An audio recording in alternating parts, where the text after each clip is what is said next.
it's nice to come over and finally meet you all and put faces to names that we've heard about. So I was same as you heard from Alex. My father sort of he was on a search to find the truth, and he was a writer, and he was sort of trying to find out about the truth by writing about important things in life, and he wasn't able to find it, and then he got witnessed to, and he got spirit filled, and so my mother as well got spirit filled, and so that was a few years before I was born. So I got brought up.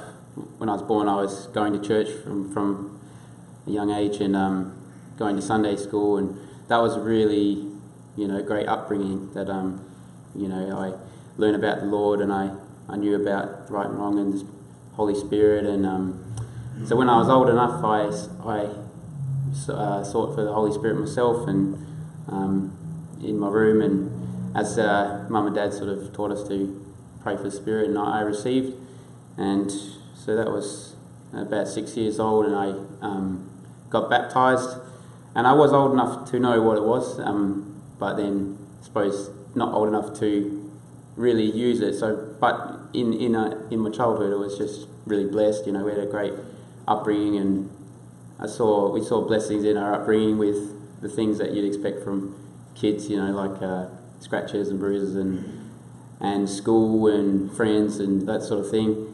And that was a really great blessing to be brought up in the Lord. As I got older, I had a few more blessings of my own, as I sort of got older into my own life. I had an instant healing from a migraine, which was a really exciting healing. I'd never had one before, but I had sort of said to the Lord, I'd love to have an instant healing, as I'd heard about them. It's quite exciting.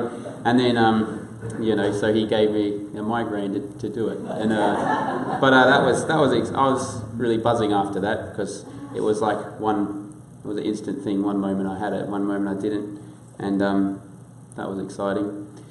I also had other sort of physical stuff. I had some warts on my toes, which were a bit, gross and unsightly, and I prayed about those. That was when I was a bit younger, and they all disappeared, which was exciting as well to see, and I could tell people about that.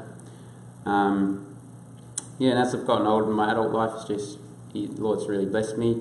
For a couple of years after moving out of home, the world sort of pulled me in a bit. I was going to university and studying, and I sort of had a few years with one foot in the church and one foot in the world, and nobody knew about that. It was just, something that was going on in my life. But I never wanted to leave, because I knew that was the right thing, and I knew it was true, and I had the Spirit, and I couldn't walk away from the truth. And the Lord still had His hand on me in that time, even though I wasn't doing the right thing. Which just shows, that the Lord still loves you if you do the right things and you go through a hiccup. But if you come back to the right way, sort of thing. And I did realise that after a while that these things weren't fulfilling me, and these sort of friendships I suppose I had, or experiences in the world, that was fun, but I knew what the truth was, and what really made me happy was the Lord. And the Lord still had His hand of blessing and on me, and He still did things for me in that time, even though I wasn't doing the right thing. So that was just pretty sort of humbling experience, and it was a good experience to go through that. And I'm just really loving being in the Lord, and He's done so much for me. And I've been living in England with where my sister and dad, Alex and Dan, live, and in the Midway Fellowship there, and that's just been really good fun, and being in a small fellowship and getting involved. So I'm just thankful for everything the Lord's done for me, that even if I've made some mistakes, He's always stuck by me, and He's really great to be in the Lord, and a really happy life. Amen.